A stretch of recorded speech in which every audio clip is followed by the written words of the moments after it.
In this lesson, you're going to learn how to add validation to the files that are being uploaded to your server. So there are two main things we want to validate. One is the file size, and the second is the file type. So when it comes to the file size, I want to restrict it to some capacity. I don't want to allow for a 2 GB file to be uploaded for something simple like a profile picture. In that case, a 1 or 2 MB limit would be plenty. So we'll learn how to restrict that. We'll also learn how to restrict the uploads by their file type.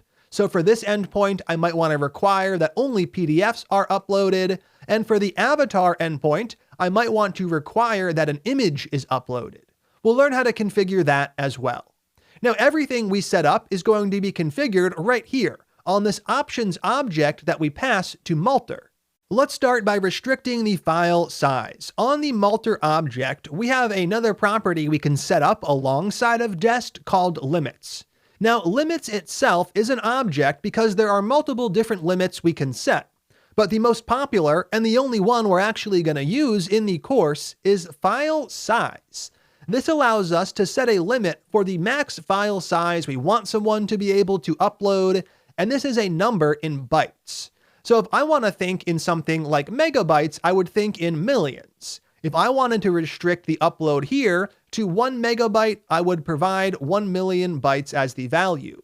So right here, that is a 1 with 6 zeros afterwards. Now, depending on the endpoint, I could change this. It could be 5 MB, 10 MB, or any other number, but it's generally a good idea to set some sort of max limit so users can't spam your server with huge files which are going to cost you to store. So right here we have our restriction in place. Now we're going to go ahead and make sure it works as expected. I'm going to save index.js and we're going to head over to Postman. Now here we have two requests. We have the one for uploading an avatar, and then we have the other, our little dummy request to the sample endpoint we're working on. This is the one that we're trying to mess around with. Now here, let's go ahead and click a Choose File button to pick a new file, and here we're going to work with two files. We have philly.jpg. This is under a megabyte in size and should be accepted, and we have fall.jpg. This is over a megabyte and should be rejected. Let's go ahead and start with Philly once again to make sure that's still working. I select it, I click send, and I get a 200 back, which is great. Next up, I'm going to click choose files and I'll pick fall. Now fall is too large and it should get rejected by the server, and down below that's exactly what's happening. I have a 500 status code, and down below that I have my response body. Now in this case we can see it's HTML, but we'll learn how to customize the Multer errors and we'll send back JSON a little bit later in the section. For now though, it is the error message itself that's important, and right here, file too large is indeed correct. So by adding the limits property and setting file size, we're able to restrict the size of the files we're accepting. Now let's go ahead and focus on restricting the file type. So in this case, we're going to say that this specific endpoint, it's expecting a Word document to be uploaded. Now over inside of the Finder, I provided you with two Word documents in that node course images directory. We have the sample doc file and the sample docx file. Both of these are Word documents, and we're going to work on accepting both since they have different file extensions. We have docx for this one and doc for this one. Now to actually limit by the file extension, we're going to set up what's called a file filter. File filter is another property we're going to configure, and this is going to allow us to filter out the files that we don't want to actually have uploaded. So right here, we'll set that up. And the value for this is a function. It's a function that's going to run when a new file is attempted to be uploaded. And right here, I'll set that up using the ES6 method definition. Now, this is going to get called internally by Multer, and it's going to provide us with three arguments. We're going to have request, we're going to have file, and we're going to have callback, typically called CB. So this contains the request being made, this contains information about the file being uploaded, and we use this to tell Multer when we're done filtering the file. Now we can go ahead and actually start the process of filling this function out. Before we worry about figuring out what type of file is being uploaded, let's go ahead and talk about how we want to call callback.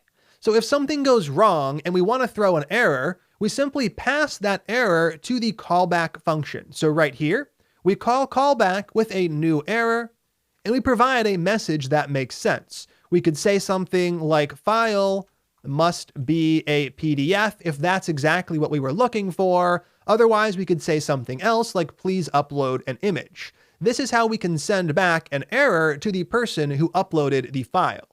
Now, if things go well, we're not going to provide the first argument to callback, though we're still going to call it. We actually provide undefined as the first argument, saying that nothing went wrong. Then we provide a Boolean as the second argument. We provide the value of true if the upload should be expected. The final way we can call callback is a way we're not going to use. We provide no error and false. This is going to silently reject the upload. We want to either accept it or actually send an error back. So those are the two approaches that we'll be taking.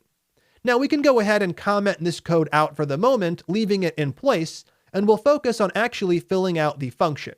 What we need to do is figure out how to get the name of the file that was uploaded, because we want to look at the file extension and see if it matches up with what we're looking for. Now, all of that information, the information about the file name, it's contained on the file object right here.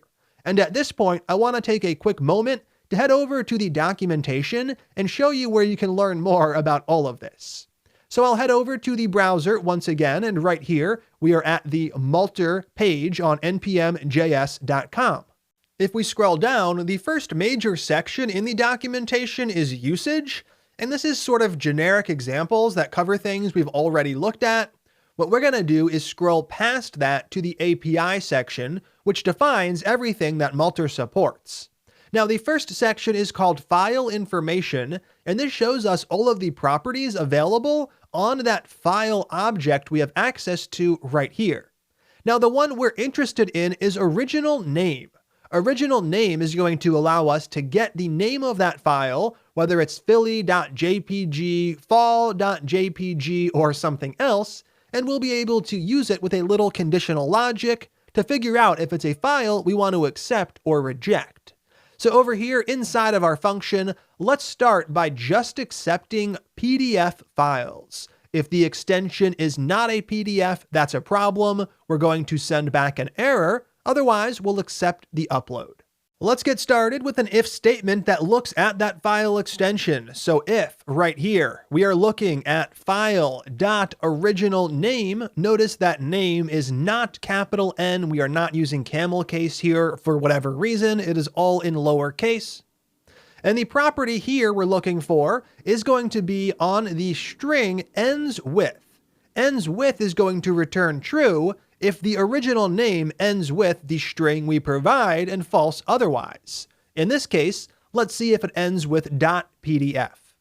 Next up, we'll set up the code block to run when the condition is true. Now in this case, this code runs when it is a PDF. We want the opposite effect, so I will use the logical not operator.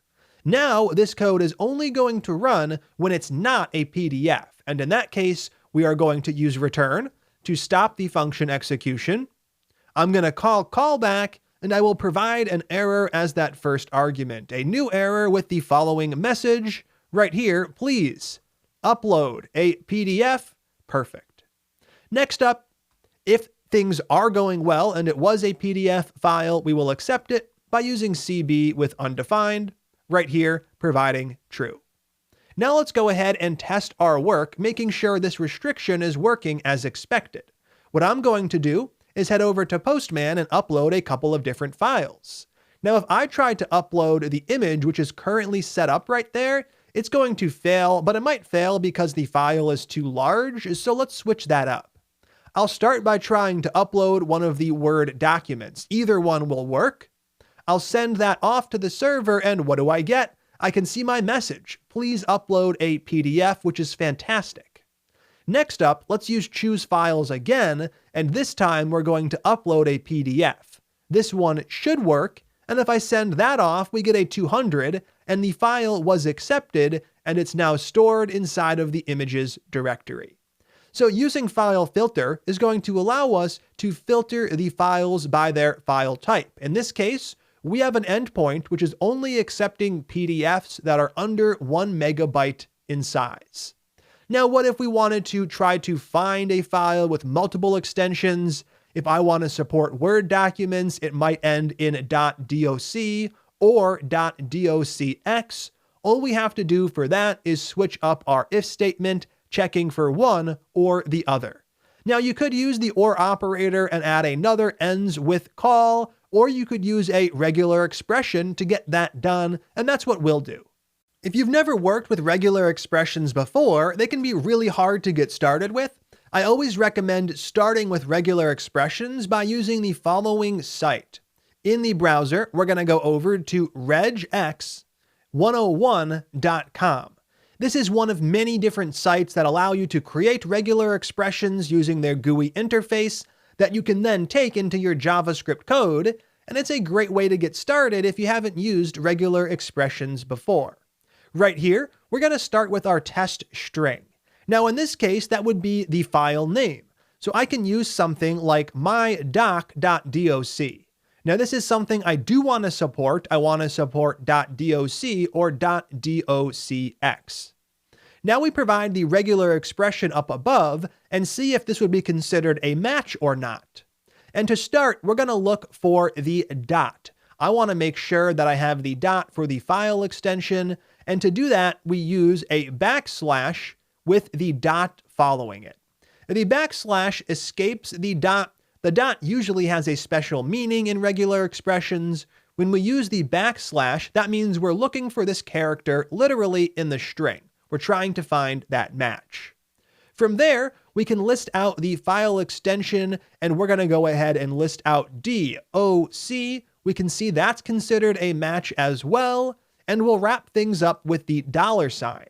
The $sign means that this comes at the end.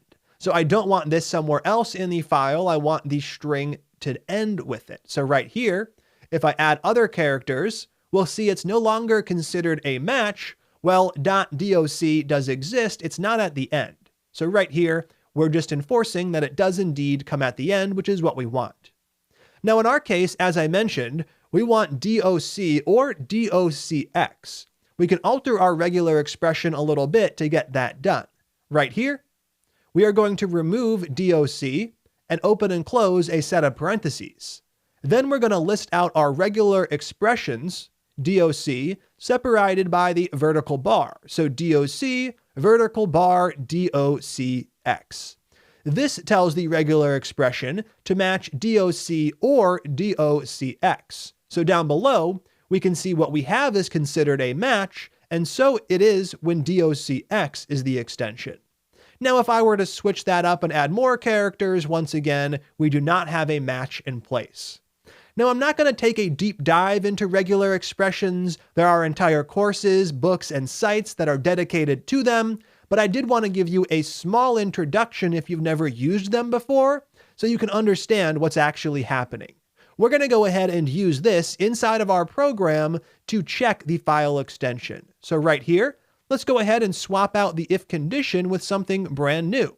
In this case, we still want to look at the original file name.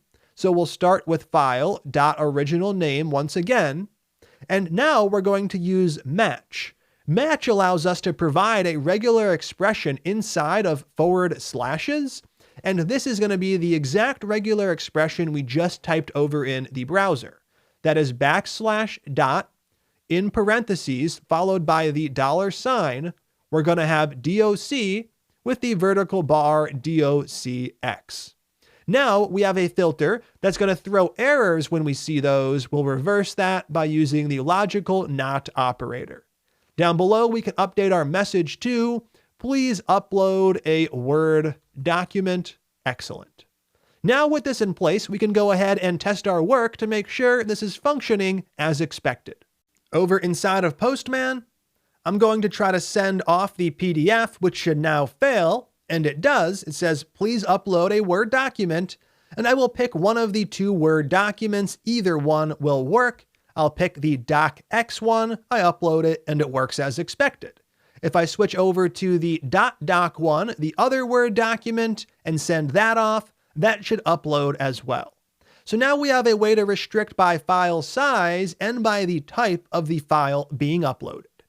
In the next video, it's going to be up to you to add similar validation for the route in the user router, so let's go ahead and jump into that one.